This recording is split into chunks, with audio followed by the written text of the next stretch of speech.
What's up, everybody? You're watching B-Boy 45, the hospital's TV and radio station. It's a wonderful Tuesday. I think it's Tuesday. Is it Tuesday? Maya, is it Tuesday? Yes. Oh, okay. Just making sure. And Maya, what kind of special Tuesday is it? Why is today great? Bill Norcross is calling in. We got Bill Norcross hanging out with us here in the Seacrest studio on B-Boy 45. That is awesome. Oh, there's my applause. There we go. Okay. I had to wait for a quick second, but now it's there. All right. Maya, do a little intro. Tell us a little bit about Bill before we jump in, because he might not be your typical interviewee. So what makes him stand out? And then take it away. Okay. Well, Bill, do you want to say anything? I'll let you take it away, and then I'll fill in the gaps at the end. Okay. Thanks. Well, he's a police officer, and he is the man that The Rookie is based on. The TV show The Rookie, right? Yes. Very cool. Awesome. All right. So now everybody knows. Yeah. So Maya, take it away with your questions. Okay. So my first question for you is actually about The Rookie. And I love The Rookie. It's one of my favorite shows. And I've interviewed quite a few people from the show. I've interviewed Alyssa Diaz, Richard T. Jones, and John Steinberg. What's it like to have a popular show based on your life? In a way, it's sort of unbelievable. I mean, I'm never anybody that I would have ever thought would be interesting enough that anything like this could come about.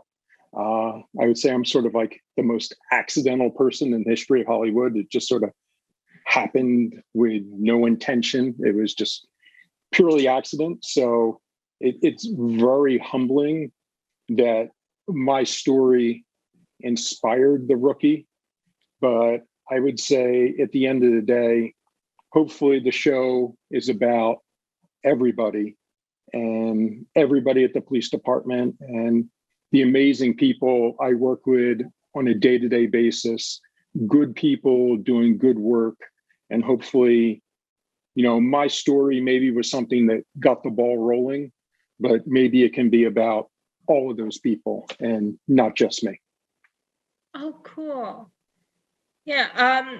So how do you and John Steinberg, the producer of The Rookie, know each other? John and I go back at this point, it's probably 30 years. I met him my freshman year in college. We were friends in college.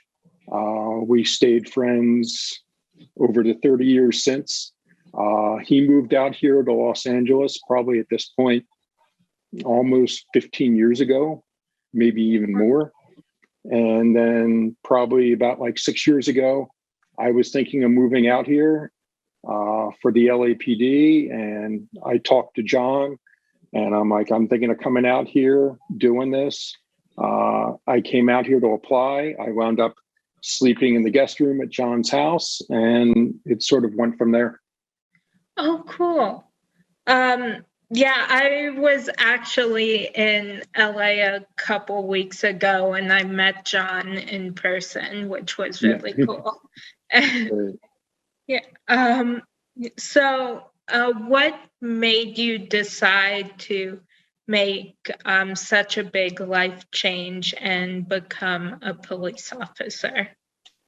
I was at the point in my life, I had been doing a completely different career for 20 some years. I was inside, sitting in front of a computer all day long. I had been in a family business, and the business was at a point where I could start thinking about other things to do. And I thought about getting out, being more active, getting away from being inside in front of the computer all day. Then I wound up rolling a coast to coast move into it also. And sort of that's how I wound up out here. Oh, cool. Yeah. So what was it like to go on your first call? I imagine that it would be scary not knowing what you're walking into. Being right out of the academy, those first couple of days, I mean, you think that what they teach you in the academy is going to prepare you, but maybe they teach you a little bit of the mechanics of it. But on the street, dealing with real people in person, you just have to be ready to go with whatever's presented to you. It's, you see what you have and then you start working with it. It wasn't scary as much as just making sure I do everything right. It's like, okay, in this situation, I'm supposed to do this. In this situation, I'm supposed to do that. And there's procedures and everything else, the way you talk on the radio, the things you have to check in the computer in the car. When you pull up, do you park the car in the right spot? You don't want to be right in front of the building. You want to be kind of a little bit away from it. So all those things are going through your mind, and you're just saying, did I check every box? Did I do everything right? And at the end, if you don't do it right, you just fix it as you go. Okay. Yeah, so now I imagine that would be kind of nerve-wracking. For everybody, it's a new experience because when you start out in that job, you've never done it before. So it's a learning experience for everybody, no matter what you've done in your life in the past. Yeah.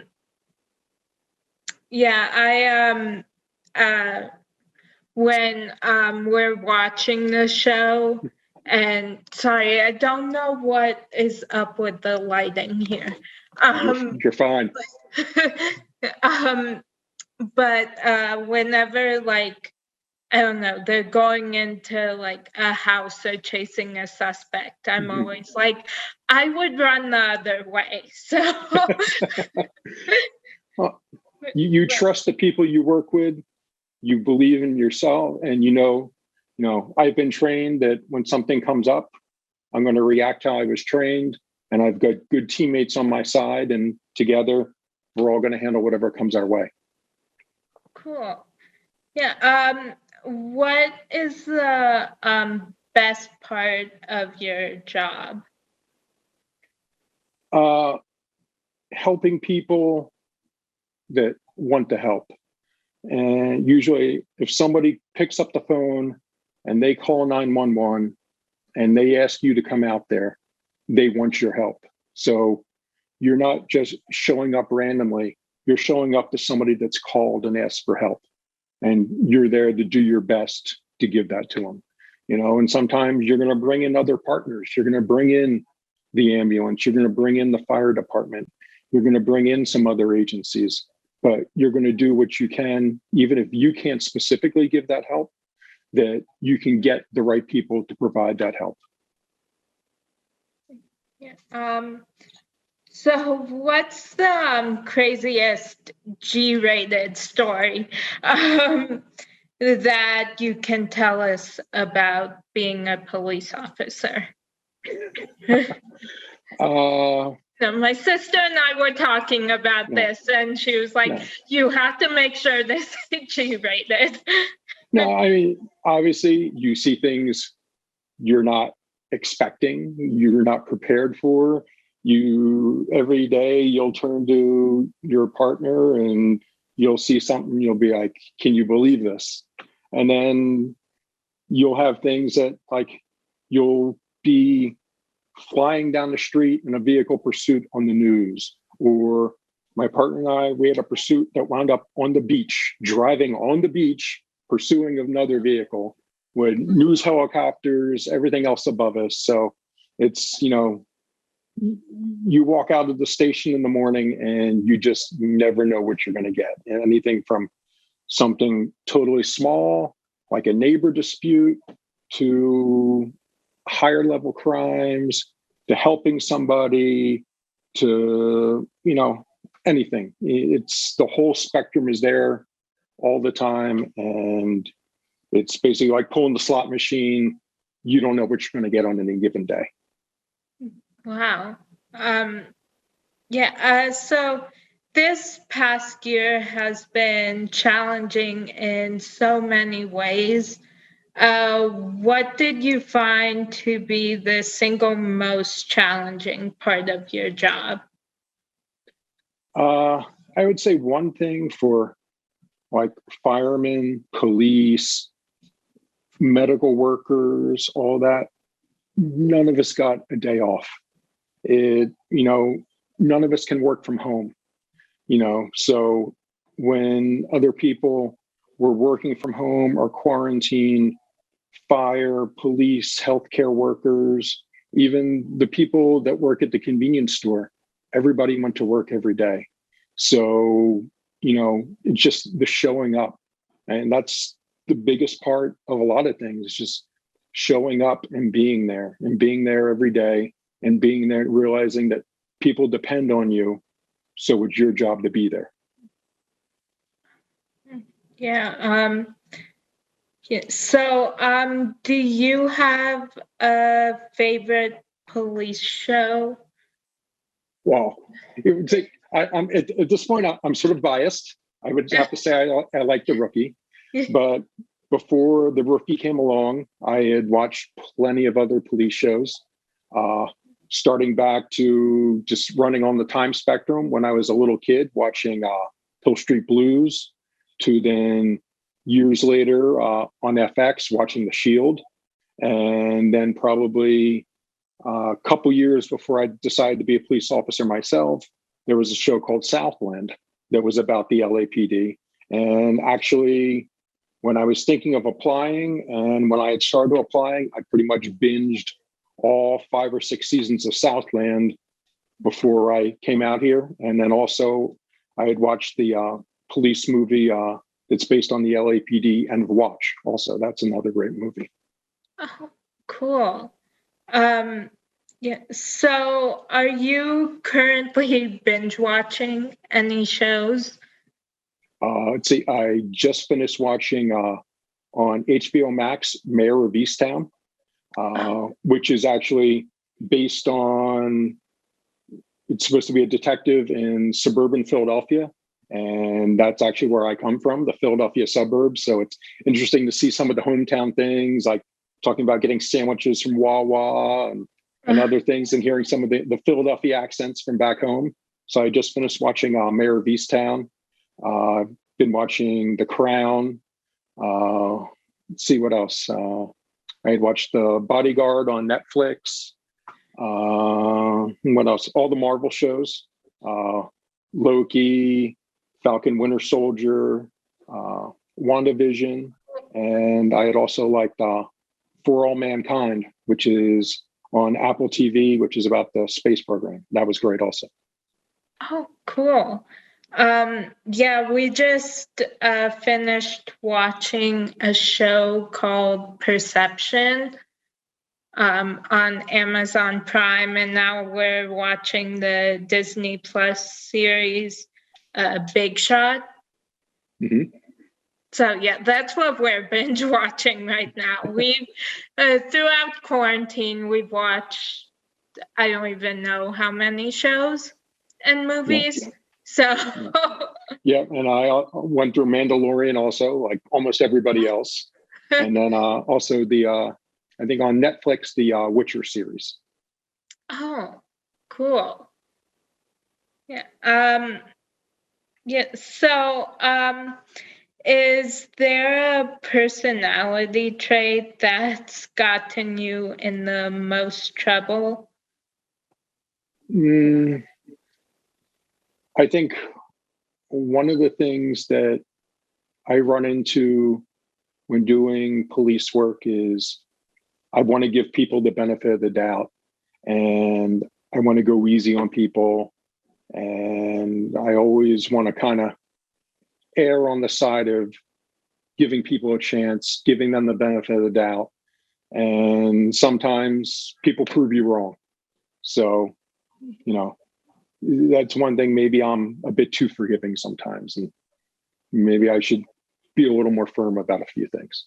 Yeah, yeah, I am when we're watching like The Rookie or another show, I always find something that like, I mean, not always, like sometimes I'm like, okay, they're guilty, like, no, not, but then there are other people that I'm like, okay, look at this situation, look at like, sometimes I'm like, if it's like a woman, I'm like, she was protecting herself, she was defending herself, so I'm always usually either not finding anything or like I'm finding something that I'm like, they should not be getting the punishment they're getting.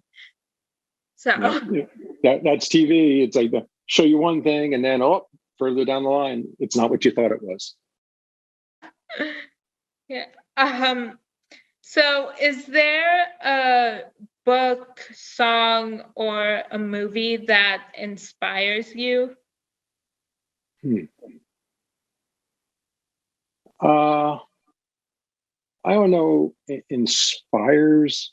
I mean, there's a lot of things I've liked along the way. I think for me, inspiration is just, it comes about from doing the right thing, doing things for people, and that's what inspires me and what moves me forward. Not as much something outside like a movie or a song. I think it's just, it comes from yourself and wanting to do the right things for people. Oh, cool. Yeah.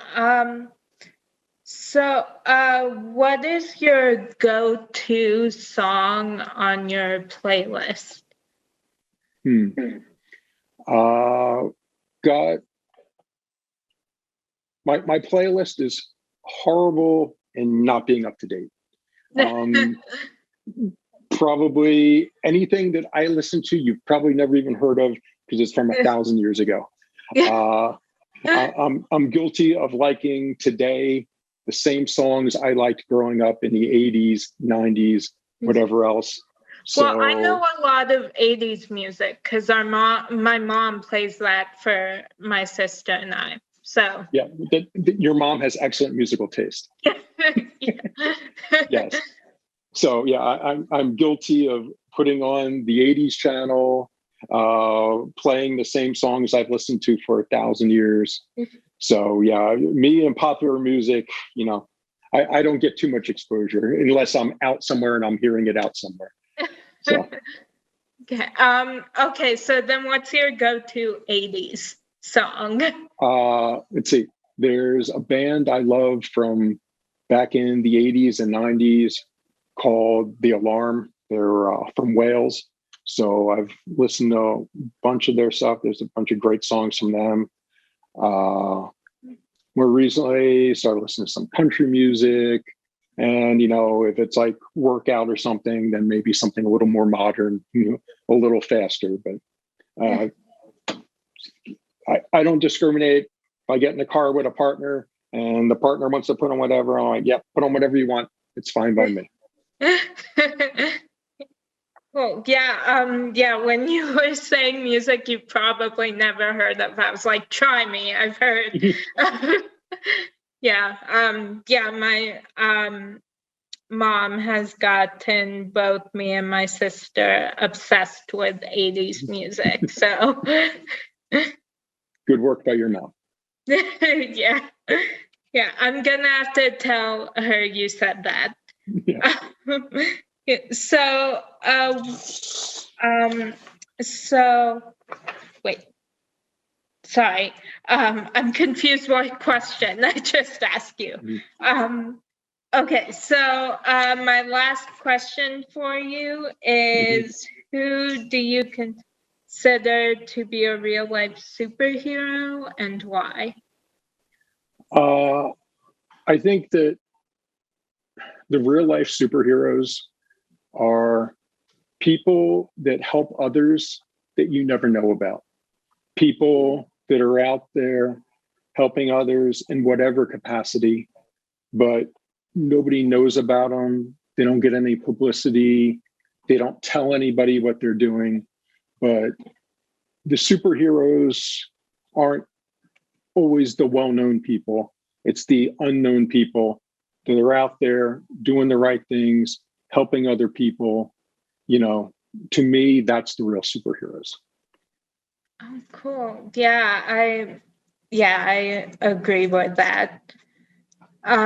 Well, that was my last question for you. So thank you so much for calling in. It was Thank you for having me. Yeah, of course. Thank you. I loved learning more about you. Thank you, Maya. I appreciate it. All right, you got it. Bye, Maya. Thank you. Thank you.